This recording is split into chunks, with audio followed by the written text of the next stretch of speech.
Қанды қоюланудан қорғайды. Сәлем достар. Видеоны көрмес бұрын менің арнама тіркеліп кетіңіз. Қанның қою болуы адамды ауруға душар ететіні белгілі. Оны сұйылту үшін дәрігерлер үлкен кісілерге аспирин, кардио, тромбо секілді дәрілерді ішуді ұсынып жатады. Бірақ бұл дәрілерді ұзақ ішкенде асқазан мен түрлі органдарына кері әсер беруі мүмкін. Негізгі таблетканы 3 ай ішсеңіз, кемінде 5-6 ай демалу керек дегенді естіп жатамыз. Мұндай кезде қан сұйылтудың табиғи әдістеріне көшу өте тиімді әдіс болып табылады. Мысалы, өсімдік қоспаларынан әзірленген тұнбалар қан сұйылтуды жақсы нәтиже береді. Қанды сұйылтуға жақсы көмектесетін 2 түрлі шөп бар. Ол бал нәрі хош иісті өсімдік, түйежоңышқа, донник және ақ талдың қабығы.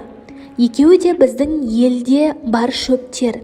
Дәріханадан алып, қолдану тәсілі бойынша дайындап ішу керек. Бұл дәрілік шөптерді 3 апта ішсе жеткілікті. 4 айдан кейін ғана қайталау керек. Мүкжидектен клюква компот қайнатып, соны жиірек ішіп жүрсеңіз, ағзаға күш-қуат сыйлап, иммунитетті көтересіз, қанды қоюланудан сақтайсыз. Оның тұмаудың алдын алуды да көмегі өте жоғары. Бұл сусын бауыр мен асқазан және ішек ауруларын емдеу үшін аса пайдалы. Тағы бір қасиеті жөтелден құтылуға да көмектеседі. Ол үшін 3 мезгіл мүкжидек шырынына бал қосып ішу керек. Таңертең ұйқыдан тұра сала таза су ішіңіз. Талай аурудың алдын аласыз. Қанды судың көмегімен сұйылтуға да болады. Жалпы адамдар өте аз көлемде су ішеді.